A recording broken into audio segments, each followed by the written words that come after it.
Let's go to something else that's developing, and then we'll come back to this discussion, but it's all within the Republican Party, and that is Paul Ryan.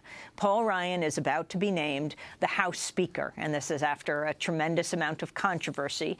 He's set to become the House Speaker after winning his party's backing. The Republican caucus voted to nominate Ryan Wednesday with a vote of 200 to 43.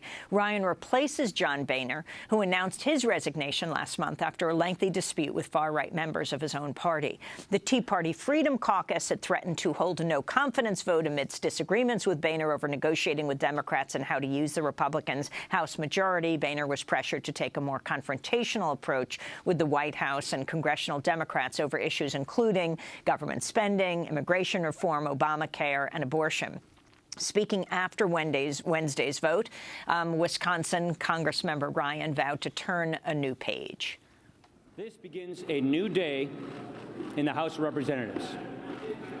John Boehner served with humility and distinction, and we owe him a debt of gratitude. But tomorrow, we are turning the page. We are not going to have a House that looked like it looked the last few years. We are going to move forward. We are going to unify. Our party has lost its vision, and we're going to replace it with a vision. We believe that the country is on the wrong track.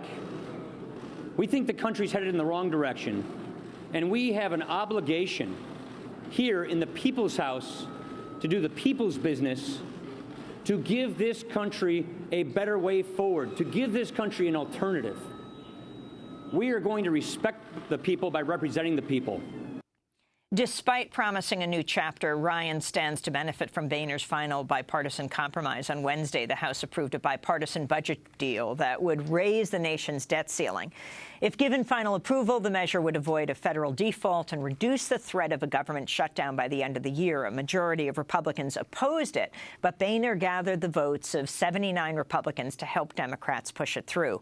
After initially opposing the budget agreement, Ryan was among the minority in his party to vote in favor.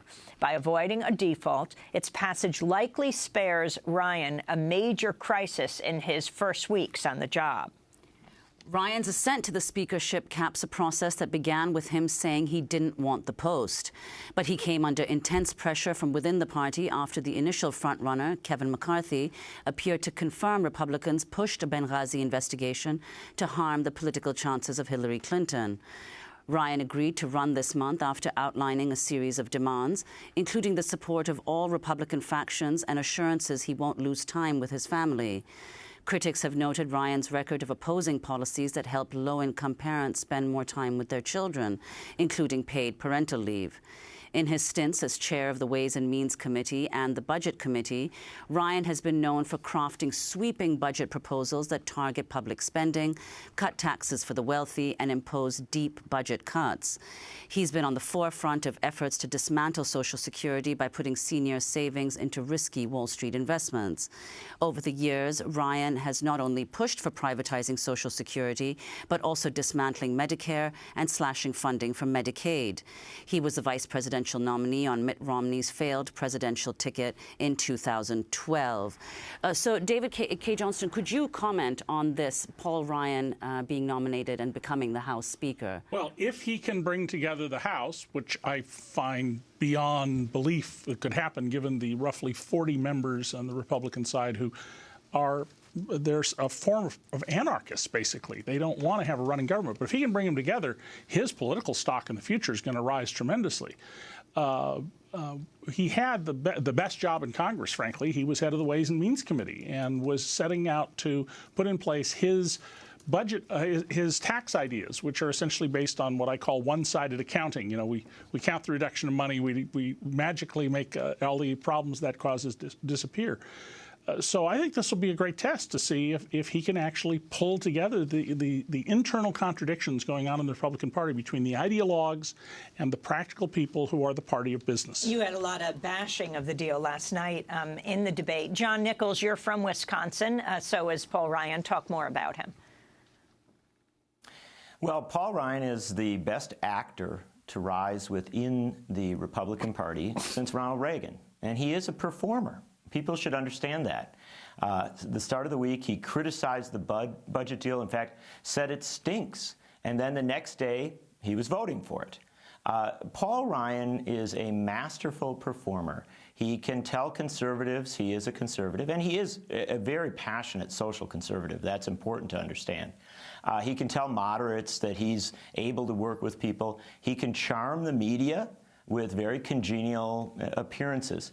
But the thing to understand about Paul Ryan that is above all of these other discussions is that there really are differences in the Republican Party on questions of crony capitalism, on questions of how Congress ought to relate to multinational corporations, how it ought to act on trade deals, how it ought to respond to Wall Street.